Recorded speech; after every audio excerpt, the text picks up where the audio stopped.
जबाबदारी वहिनी.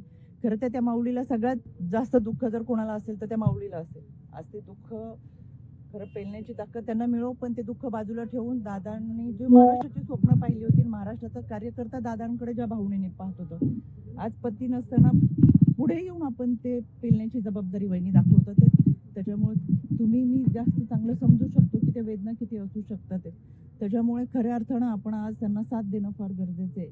अशी अनेक उदाहरणं महाराष्ट्रात आणि देशात आपण पाहिलेले आहेत की खरं ज्योतिबानंतर सावित्रीबाई पुढे येऊन लढली, मी स्वप्न पूर्ण करेल म्हणून. अहिल्यादेवी होळकर पुढे येऊन लढले, मी ते स्वप्न पूर्ण करेल म्हणून. आणि आज आम्ही दादांच्या रूपात वहिनींना पाहतो. कार्यकर्त्यांमध्ये मोठा संभ्रम निर्माण झालेला आहे. कार्यकर्त्यांमध्ये मोठा संभ्रम निर्माण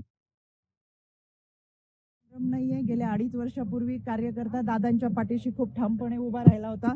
तो कार्यकर्ता आज सुद्धा वहिनींच्या रूपामध्ये आम्ही दादांना पाहतोय आणि दादांच्या कामाला पुढे घेऊन जाण्याचा हा वारसा चालवण्यासाठी आम्ही कटिबद्ध राहू. आणि म्हणून कार्यकर्ते ठामपणे हे या निर्णयासमवेत आहेत, वहिनींसोबत आहोत. आणि जो शब्द, जो मूलमंत्र दादांनी आतापर्यंत जोपासला, तो या माध्यमातून आम्ही जोपासण्याचा प्रयत्न करू. आणि प्रफुल्ल पटेलांनी ही सगळी उपमुख्यमंत्री पदाची शपथ घेण्याची घाई केली, अशा पद्धतीनं सगळं हे पसरवण्याचं षडयंत्र तर नाही आहे ना? कारण की मला वाटतं आदरणीय साहेब आणि प्रफुल्ल पटेल हे आपल्याला ह्याच्या सगळ्या प्रश्नांची उत्तरं देतील. पण असं आम्हाला, मी तेच वारंवार सांगते की महाराष्ट्रात, देशात अशी अनेक उदाहरणं घडली की त्याच्यानंतर अगदी काही ठिकाणी 24 तासात शपथविधी घरातल्या कुटुंबियांनी घेतलेले आहेत. कारण की ती एक कर्तव्य भावना असते, ती जनसेवा असते, ती समाजाची गरज असते आणि ते करणं गरजेचं असतं.